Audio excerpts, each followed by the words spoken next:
1장, 2장, 3장에서 하나님은 계속해서 북왕국 이스라엘과 그리고 남왕국 유다 백성들의 죄를 지적하셨어요.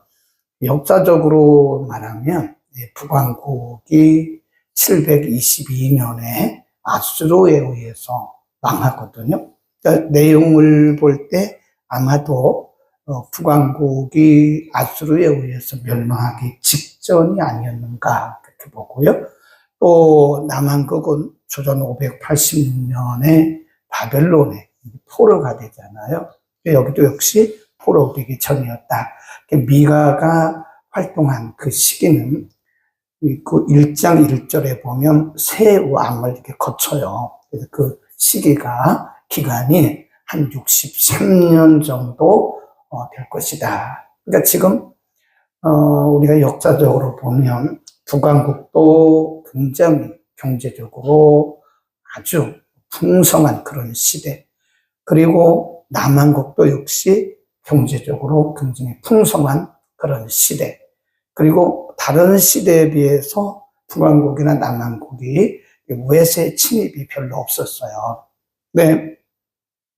우리가 창세기로부터 오늘에 이르기까지 하나님의 백성들은요, 경제적으로 풍성하잖아요. 그리고 어떤 물리적인 어려움이 없잖아요. 그러면 80% 이상입니다. 거의 100%예요. 변질이에요, 변질. 신앙이 있기는 있지만 형식적인 신앙. 그때 이 북왕국 이스라엘도 하나님을 섬긴다고 말했죠. 절기 다 지켰죠. 안식일 지켰죠. 그들이 아니었나요? 다 했죠. 남왕국도 마찬가지. 그들이 유월절 안 지켰나요? 다 지켰어요. 그런데 하나님과 우상을 겸하여 섬기고 그들 중에는 진심이 없었어요. 그냥 껍데기만, 종교의 형태를 가진 껍데기였죠. 하나님이 그때 흔들어대는 거예요. 오늘도 마찬가지예요. 우리가 구원받은 우리들이 하나님 중심으로 살아야 되고 우리의 시선이 하나님께 있어야 되는데 이 시선이 흐려져요, 자꾸. 네. 하나님을 향한 우리의 시선이 흐려지고 우리의 중심에 하나님이 없을 때 하나님은 반드시입니다. 반드시 우리를 흔들어서 징계하십니다. 그래서 히브리서 12장에 보면 징계가 없으면 하나님의 참 백성이 아니다.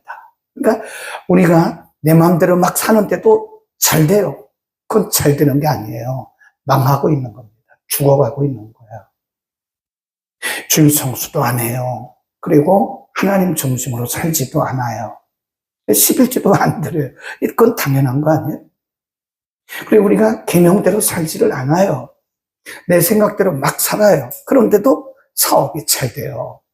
애들도 다 잘 나가요. 대기업에 들어가고 좋은 사람 만나서 결혼하고. 그러니까 사람들이 생각할 때 괜찮네? 그건 잘 되는 게 아니고 그건 지금 망하고 있는 겁니다. 그래서 하나님은 하나님의 백성들은 반드시 징계를 하세요. 그 3장 12절 보세요. 하나님께서 어제 본문에서는 지도자들의 죄를 낱낱이 지적하시면서 하나님이 그것 때문에 이들에게 큰 징계를 하시는데 12절, 3장 12절 시작. 이러므로 너희로 인하여 시온은 닭같이 갈물당하고 예루살렘은 무더기가 되고 성전에 사는 수풀의 높은 곳과 같게 될 것이다. 예루살렘은 거룩한 성 예루살렘 아닙니까? 예루살렘 안에 하나님의 성전이 있지 않습니까? 예루살렘이 폐허가 됩니다. 예루살렘이 폐허가 되고 또 성전이 불탈 것이다. 하나님이 경고해요. 하나님을 예배해야 할 성전이 하나님을 여벌로 하는 거죠. 번제를 드려도 다 쓸모없는 것 갖다 드리고 중심이 없는 거죠. 하나님이 그들을 흔들어 버리겠다. 그래서 그런 하나님이 영광을 받으시고 하나님의 영이 그들에게 운행하신 예루살렘 성전일지라도 하나님께서 다 파괴하시겠다. 그런 말씀입니다. 그들이 돌이키지 않으면. 근데 오늘 4장에 오면 하나님의 계획은 또 다른 데 있었다라는 것을 말씀해요. 거기 보면 쭉 내려가 보면 6절입니다. 여호와께서 말씀하시되 그날에, 거기 줄봅시다. 그날에, the day. 항상 그날이 있더라고요. 그날에는 내가 저는 자를 모으며 쫓겨난 자와 내가 환난받게 한 자를 모아, 하나님이 환난받게 한 징계한 자죠. 그 저는 자로 남은 백성이 되게 하며 멀리 쫓겨갔던 자를 강한 나라가 되게 하고, 나 여호와가 시온산에서 이제부터 영원까지 그들을 지게 할 것이다.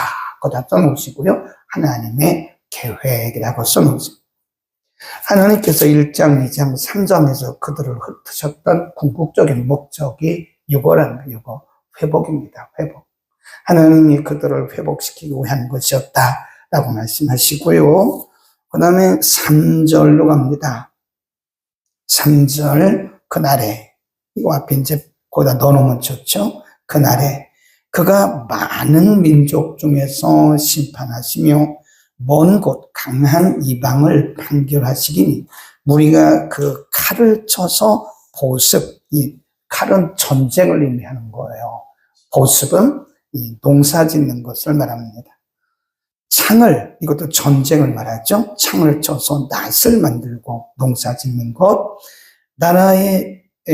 이 나라와 저 나라가 다시는 칼을 들고 서로 치지 아니하며 다시는 전쟁을 연습하지 아니할 것이다. 그래서 이제 남유다나 북이스라엘이나 주변의 나라들과 전쟁을 했어야 되는데 이제는 그런 날이 아니다. 그 전쟁하지 않을 것이다. 이 전쟁의 무기들이 평화로운 하나의 그들의 삶의 도구가 될 것이다. 그런 말씀하세요. 그 다음에 쭉 내려가서요. 9절로 갑니다. 그날에 이제 내가 어찌하여 부르짖느냐. 너희 중에 왕이 없어졌고 네 모사가 죽었으므로 내가 해산하는 여인처럼 고통하느냐. 쭉 내려가다가 11절 이제 많은 이방이 모여서 너를 쳐이르기를 시온이 더럽게 되며 그것을 우리 손으로 바라보기를 원하노라 하거니와, 12절 그 앞에 그러나, 이 벗 들어가 있네요. 그러나 그렇게 했지만 너희가 전에 이방 또는 주변의 나라들에게 조롱거리가 되었지만, 12절 그들이 여호와의 뜻을 알지 못하며 그 모략을 깨닫지 못한 것이라. 여호와께서 곡식단을 타작마당에 모음같이 그들을 모으셨느니라. 한때는 하나님께서 그들을 이렇게 흩으셨지만 이제는 하나님께서 그들을 다 모으시겠다고 하는 회복이에요, 회복. 그래서 4장의 말씀들은 하나님께서 이들을 다 회복시키시겠다고 하는 하나님의 회복의 계획을 의미하는 것이다. 그런 겁니다. 그리고 다시 또 쭉 앞으로 가가지고요. 5장입니다. 5장 시작. 만민이 각각 자기의 신의 이름을 빙자하여 행하되 오직 우리가 누구래요? 하나님의 징계받은 백성들이에요. 하나님의 징계받은 백성들, 우리는 우리 하나님 여호와의 이름을 빙자하여 영원히 행하리라. 이게 괄호해 놓고요. 신앙적 회복. 아까는 정치적, 군사적, 경제적 회복을 의미했다면 이제는 영적 회복을 의미한다. 하나님이 궁극적으로 계획하셨던 것은요, 이들이 하나님과 새로운 밀접한 관계, 하나님과의 영적 관계가 회복되는 것을 하나님은 계획했다는 거죠. 그러니까 하나님이 우리를 징계하신 것은요, 징계하신 것은 우리가 중심으로부터 하나님을 벗어났기 때문에 그런 거예요. 네. 신앙의 모양이 중요한 게 아닙니다. 나는 주일 열심히 가서 예배 드리는데요. 그게 중요한 게 아니에요. 예배를 드려도 어떤 예배를 드리느냐가 중요합니다. 많은 사람들이 썬데이 크리스찬으로 살아가요. 주일에 와서 예배하고 난 크리스찬이에요 라고 말한대.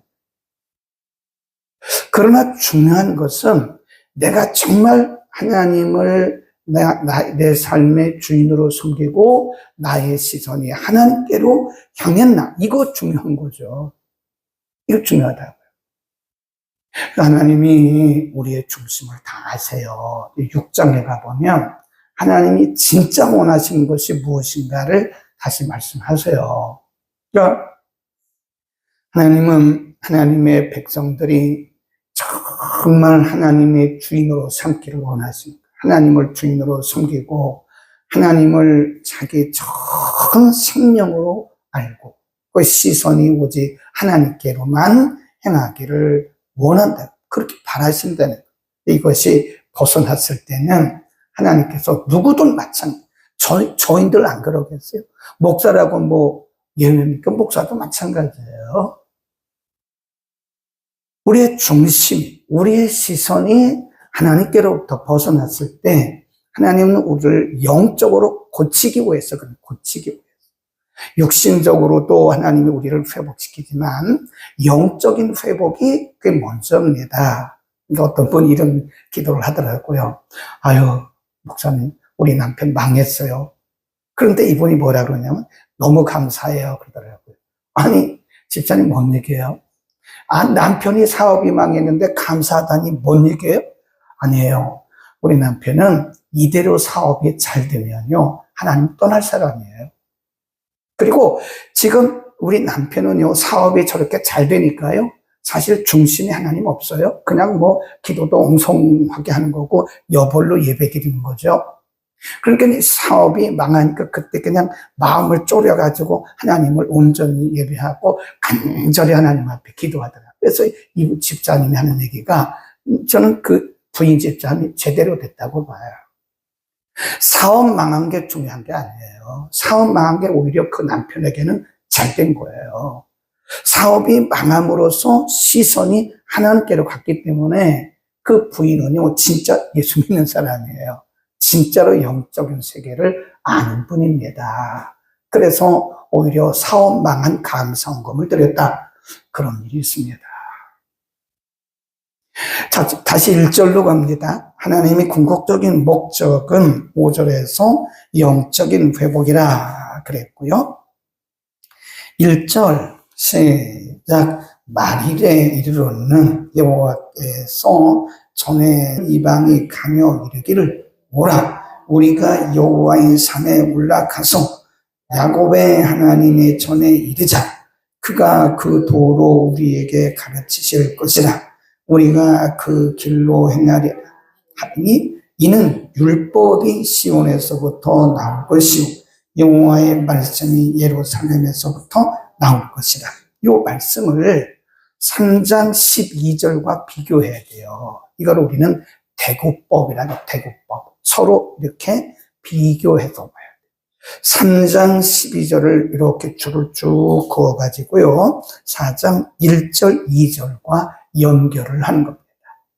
하나님이 한때는 이들에게 징계하시고 진노하실 때 3장 12절에 보면 예루살렘은 무너지고 무더기가 되고 성전에 사는 수풀의 곳처럼 그렇게 성전산도 다 무너질 것이다 그랬는데, 이제는 4장 1절, 이제는 여호와의 전에 산이 산들의 꼭대기에 굳게 서며 작은 산들 위에 뛰어나고 민족들이 그리로 몰려갈 것이고, 많은 이방인들이 와서 말하기를 오라, 우리가 가자. 예루살렘에서 율법이 나오고 하나님의 말씀이 거기 나온다. 이러면서 많은 사람들이 이제 예루살렘으로 모여들게 된다. 이게 바로 하나님의 백성들의 회복, 영적 회복을 의미하는 것이고요. 그 말일은, 미가 선지자가 봤던 말일은 바로 메시아가 오시는 날. 1절, 2절은 메시아의 예언이다. 그렇게 보시면 됩니다. 결국은 종국에는 이제 메시아가 오셔서 하나님의 백성들을 통치할 것이고, 많은 이방들까지도 이제는 그에게로, 메시아에게로 돌아올 것이다. 라고 하는 말씀을 말씀하고 있는 거예요. 그러니까 지금 우리가 계속 미가서를 공부하면서 중간중간에 뭐가 예언되어 있죠? 메시아. 이 메시아 예언이에요. 그러니까 성경은 창세기부터 말라기까지 다 예수 그리스도에 대한 예언입니다. 우리가 이 구약 성경을 보면서 예수님을 보지 못하면 성경을 반밖에 못 본 거예요. 이 1절과 2절은 메시아가 오셔서 전국에는 하나님의 백성들을 다스릴 것이며 2절에서는 이방들까지도 이제는 많은 이방인들이 예수님께로 나올 것이다 라고 하는 것을 의미하는 것이다. 아멘. 하나님의 계획은 뭐죠? 하나님의 계획은 하나님의 백성들을 온전히 세우시는 거예요. 지금 하나님의 백성들이 신앙생활을 하면서 징계가 있어요. 네, 징계가 뭐 매일 있는 건 아닙니다. 그리고 매번 있는 것도 아닙니다. 하나님이 보실 때 징계가 필요하실 때 하나님이 징계를 하세요. 그러니까 우리가 신앙생활을 하면서요, 적색불이 들어올 때가 있습니다. 하나님께서 이렇게 적색불을 이렇게 신호를 해요. 적색불 신호를. 그게 징계. 처음에는 뭐죠? 경고. 1차 경고, 2차 경고, 3차 경고. 경고하시는데도 안 들어요. 그러면 하나님이 뭐 하신다고 그랬어요? 물리적인 방법으로 하나님이 통치하시는 거예요. 근데 그걸 모른다고, 몰라. 네. 지금 본인이 하나님의 징계 중에 있는 건가?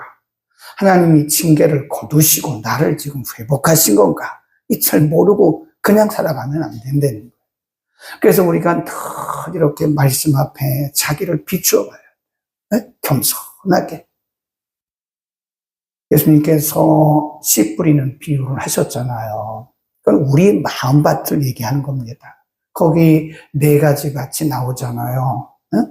아주 탁탁한 길가 같은 밭, 돌짝밭, 가시덤불, 그 다음에 아주 잘 갈아엎어진 옥토. 우리 마음밭을 얘기하는 거예요.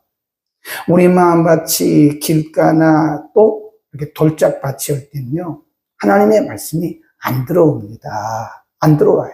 그러니까 하나님의 말씀을 읽어도 괄호하고, 아, 이건 김 집사님 얘기네. 예. 하나님 말씀을 읽으면 괄호하고, 이건 남편 얘기네. 자기에 관련된 말씀은 없어요. 그건 돌짝밭입니다. 어쩌면 길가 같은 밭일 수도 있어요. 하나님의 말씀 앞에 우리는 우리 자신을 비춰봐야 돼요. 하나님이 오늘 내게 뭐라고 말씀하시는 것인가?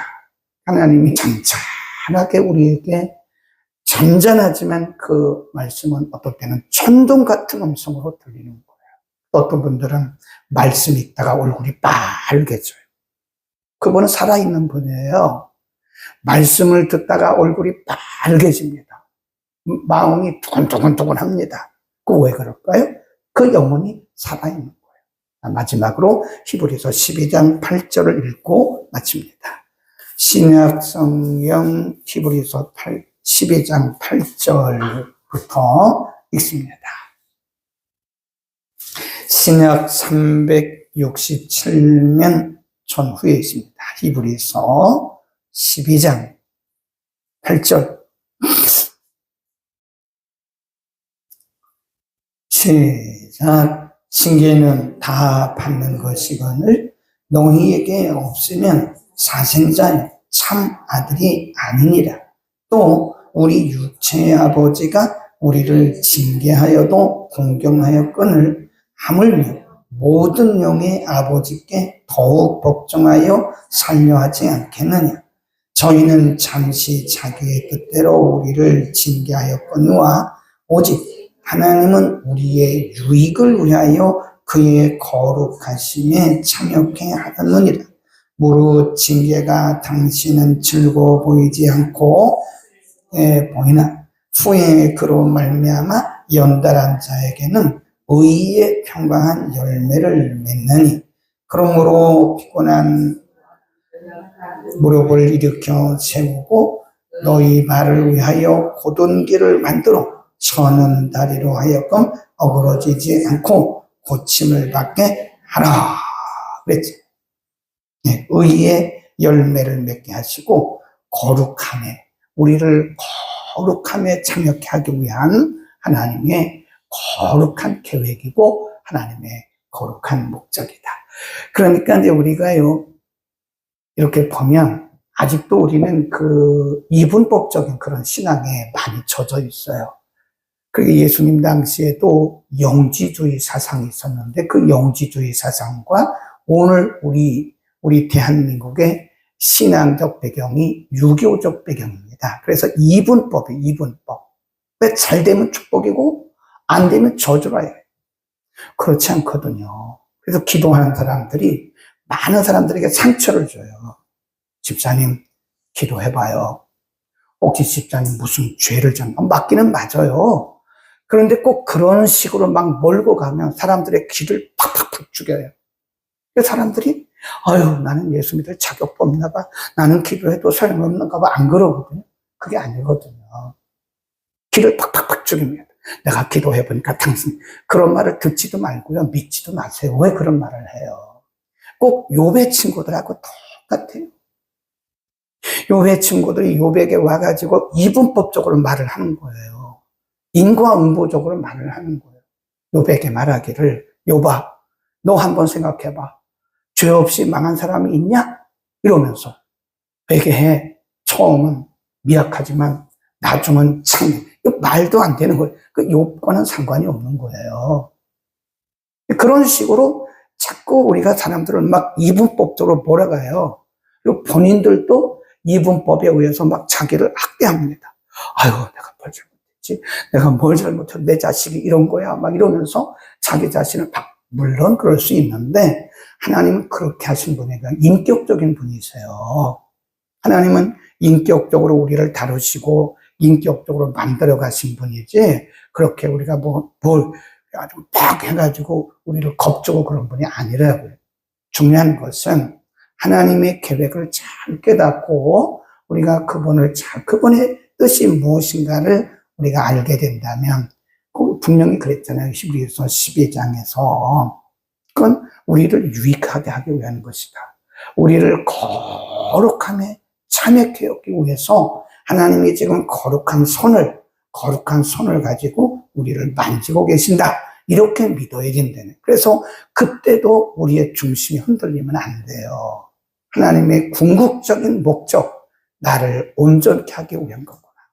하나님이 나를 거룩함에 참여케 하기 위한 것이구나 라는 것을 우리가 믿고 그 하나님을 끝까지 우리가 붙들고 가야 된다.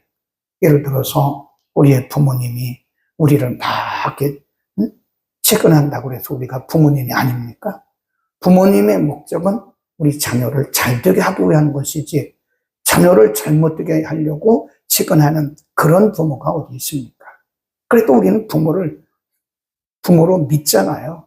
하나님은 더 하신 거예요. 아멘. 오늘도 우리 하나님의 궁극적인 거룩한 계획을 믿고 우리는 언제나 우리의 시선을 그분에게 둬야 돼요. 하나님이 결국은 궁극적으로는 나를 거룩하게 하시고 나를 유익하게 하신다. 아멘. 기도합니다. 오늘 저녁에 많이 나오시기 바랍니다. 거룩하신 우리 아버지요, 하나님께서 북한국 이스라엘이나 남한국 유다 백성들의 참으로 무지함과 불신, 부정, 부패, 불의함을 아시고 하나님이 저들에게 징계를 하셨고 저들의 죄를 낱낱이 지적하셨던 것은 저들을 망하게 하기 위한 것이 아니라 하나님의 백성으로 거룩하게 저들의 거룩함을 다시 회복해 하기 위한 하나님의 거룩한 목적이 있으셨고 종국에는 메시아를 통해서 하나님의 백성들을 다스릴 것도 우리에게 말씀해 주셨습니다. 우리가 죄성을 가진 인간이기 때문에 우리가 잘하려고 하기는 하지만 때로는 우리가 무지해서 말씀으로부터 벗어날 때도 있습니다. 그때마다 하나님은 우리를 거룩한 길로 거룩한 하나님의 사람으로 살게 하시기 위해서 이런저런 크고 작은 징계를 하실 때라도 하나님은 거룩한 계획이 있으시기 때문에 하나님을 절대 신뢰케 하옵소서. 그럴지라도 우리의 중심이 흔들리지 않게 하시고 하나님을 바라보며 겸손히 주를 따르게 하옵소서. 예수 그리스도의 이름으로 기도드립니다. 아멘.